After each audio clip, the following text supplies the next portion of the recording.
안녕하십니까. 김군의 마음TV 김원장입니다. 야곱의 철로 여정. 지난 시간에는 이삭이 이제 죽었습니다. 그래서 리브가가 있는 막벨라 동굴에 안장되었습니다. 이제 이삭이 그 브엘세바에 머물게 됩니다. 이스라엘이 식구를 거느리고 모든 재산을 챙겨서 길을 떠나서 브엘세바에 이르렀을 때, 여기에 보면 이제 아버지 이삭의 하나님께 희생 제사를 드렸다, 이런 말씀이 나옵니다.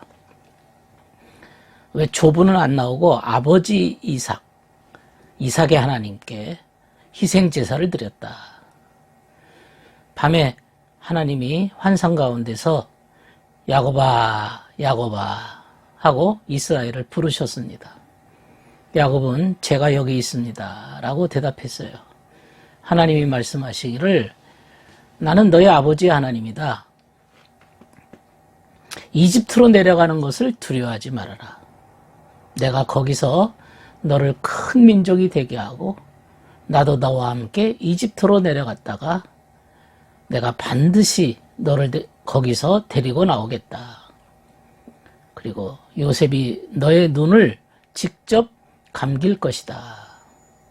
이런 음성을 들었습니다.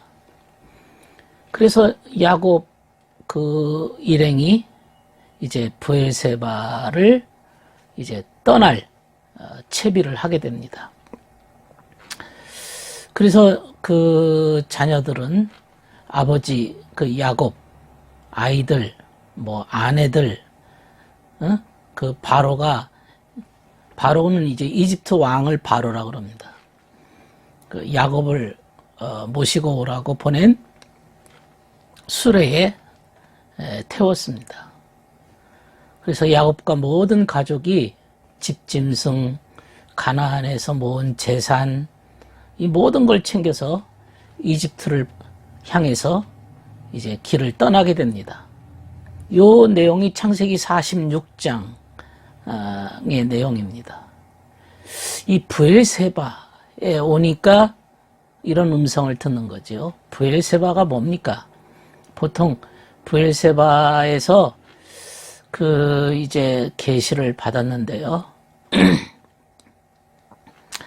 우리가 브엘세바를 얘기할 때 그 보통 교리적인 면에서 어떤 교리를 말하느냐, 실천적 교리, 삶의 교리. 그러니까 행함 없는 믿음이 아니라 진정한 믿음이죠. 그런 진리적인 발전이 있는 곳을 브엘세바라 이렇게 말했습니다. 그래서 야곱이 그 이삭의 하나님께 제사를 드렸다. 요게 이제 참, 왜 아브라함의 하나님, 이삭의 하나님께 제사를 안 드리고 이삭의 하나님께 제사를 드렸다, 이런 얘기가 나오거든요. 보통 우리가 이삭을 말할 때 어떤 영적인 분별력, 영적인 지혜, 지식, 이런 부분을 의미하기 때문에 합리성이라 그렇게 표현을 합니다. 그래서 어떤 신성한 의미에서의 합리적 사상, 합리성의 예배지요. 합리적 예배입니다. 그런데 이제 하나님께서 밤에 환상 중에 이스라엘에게 말씀하셨다. 성경에 이제 밤이 나옵니다. 성경에 이제 밤이라는 말씀이 많이 나오는데요. 이것은 이제 희미하다, 어둡다, 캄캄하다, 이런 뜻입니다. 어떤 계시를 받는데 환한 명백한 계시가 아니라 희미한 계시를 의미한다고 말할 수 있습니다. 그래서 이제 처음에 요셉이 죽은 줄 알았더니만 요셉이 애굽의 총리가 돼가지고 있었다는 거를 이제 이 당시에는 몰랐죠. 예. 형님들이 거기서 총리가 네 아버지를 여기서도 이제 알았습니다. 이제 형님들이 그 총리가 된 그 요셉의 그 이야기를 듣고 자기 아들이 그 에집트라고 하는 어마어마한 거대한 나라의 뭐 총리가 됐으니까 대단한 거죠. 하지만 자기는 목숨 걸고 이제 하란에서 가나안까지 왔거든요. 그런데 이제 가나안에서 다시 이집트로 내려간다고 하는 것은 굉장히 두려웠을 겁니다. 그런데 하나님께서 두려워하지 말아라. 두려워하지 말아라. 이집트에 가서 큰 나라를 만들 것이다. 이 큰 나라라고 하는 게 이게 이제 지역이나 땅이나 이런 의미가 아니라 영적인 의미죠. 우리가 큰 열매, 진리의 교리를 갖고 있는 자들이 큰 열매를 받는 것이죠. 선의 열매입니다. 나는 너와 함께 이집트로 내려간다. 하나님께서 그런 말씀하셨거든요. 그게 뭔 말입니까? 함께한다. 현존하심이죠. 주님이 나와 함께 하심이 있죠. 임마누엘입니다. 주님께서 나와 함께 하신다. 현존하신다. 그런 의미입니다. 이 밤이라고 하는 게 이제 뭔가 희미하고 깨닫지 못하고 뭔가 제대로 분별하지 못하는 상태를 성경에는 밤이라 그랬습니다. 그래서 성경에 보면 천국의 도성에는 밤이 없다. 온종일 대문을 닫지 않는다. 이런 구절이 있어요. 요한계시록 21장 25절이거든요. 밤이 없습니다. 그런데 지금 야고보는 밤에 계시를 받습니다. 이 밤이라고 하는 게 그야말로 무지한 상태거든요. 어두운 상태입니다.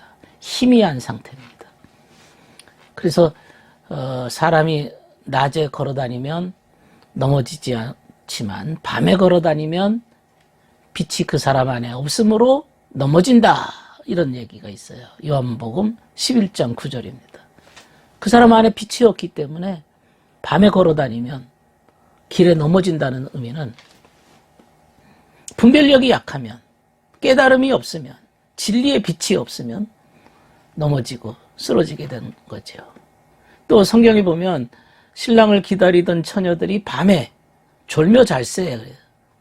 지혜로운 처녀든 미련한 처녀든 밤이 있어요. 그런데 모두 둘 다 지혜롭거나 미련하거나 졸며 잤다. 또 신약성경에 보면 베들레헴 근처에서 밤중에 양떼를 지키던 목자들에게 천사들의 음성이 들렸죠. 주님의 탄생 소식이 들렸습니다. 밤에. 또 니고데모도 밤중에 주님을 만났습니다. 밤중에. 그래서 거듭남의 진리를 듣게 되죠. 이렇게 밤이라고 하는 것이 인간이 뭔가 분별이 안 되고 부족한 상태지만은 거기서 주님께서 이 어두운 마음이 어둡고 캄캄하지만은 그러나 주의 음성을 계시를 받게 되는 겁니다. 어디서? 브엘세바에서. 브엘세바라고 하는 게 이제 맹세의 우물이라는 뜻이잖아요. 맹세의 우물. 그런데 이 브엘세바요, 이가 나중에 이제 선지자 엘리야와도 인연이 깊습니다. 엘리야가 이세벨의 분노 때문에 막 도망간 적이 있어요. 도망간 적이 있어요. 그래서 엘리야는 이제 브엘세바까지 왔어요. 브엘세바까지 와서 그 맹세우물이라고 하는 그 장소에서 자기 시정을 남겨두고 하룻길을 더 여행을 하게 되는 겁니다. 그러니까 브엘세바에서 자기 시정을 남겨두었다 이 말은 종이라고 하는 게 이제 우리 내적인 세계, 영적인 세계에서는 추론이거든요. 추론을 다 버리고 진리가 아닌 건 다 남겨두고 이제 그야말로 자신의 무기력함,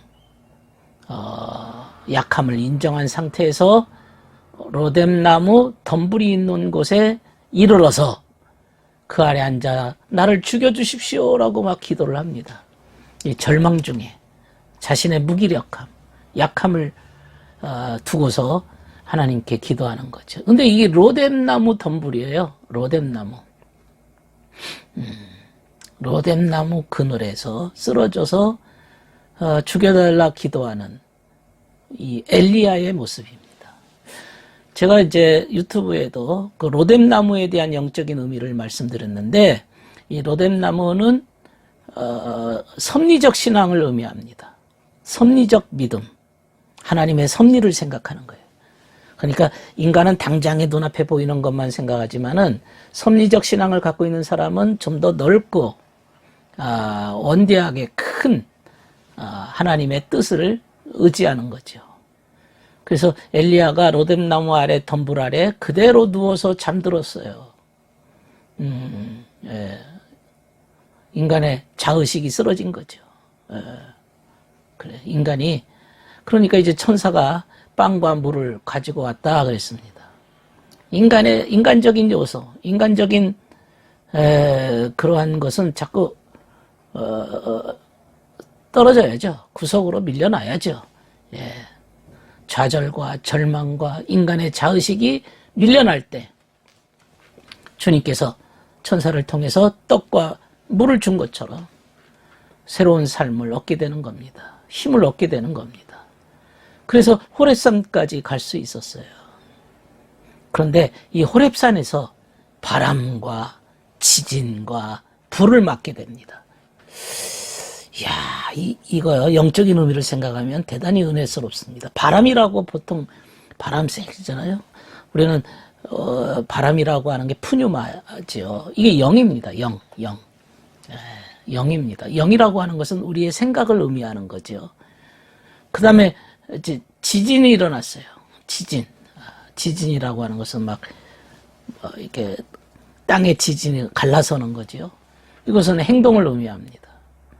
불을 맞았다. 불 가운데서. 이 말은 시험을 의미하죠. 의지적인 차원입니다. 그러니까 생각과 행동과 의지적인 면에서 시험을 상징합니다. 바람과 지진과 불을 맞게 된다. 엘리야가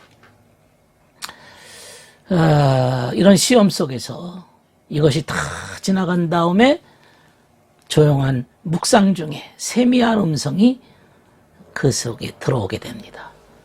바람과 같은 생각의 시험, 지진과 같은 행동의 시험, 그 다음에 불덩어리 같은 의지적 시험이 다 지나가고 주님의 세미한 음성이 들려옵니다. 그리고 나서 엘리야는 바알에게 무릎 꿇지도 않고 입 맞추지도 않은 7,000명이 있다. 이런 보증을 받습니다. 위로를 받습니다. 우리가 지치고 외롭고 힘들고 시험을 당하지만 주님께서 우리에게 엘리야에게 말씀하신 것처럼 7,000명의 의로운 사람을 숨겨두셨다. 그러니까 동행할 자가 많다 이런 뜻이죠. 너와 함께할 자도 많다 이런 뜻이죠. 오늘은 브엘세바에서 음성을 들었던, 그리고 이제 이집트를 향해서 출발을 하게 되는 야곱의 철로 여정을 생각해 보았습니다. 들어주셔서 감사합니다.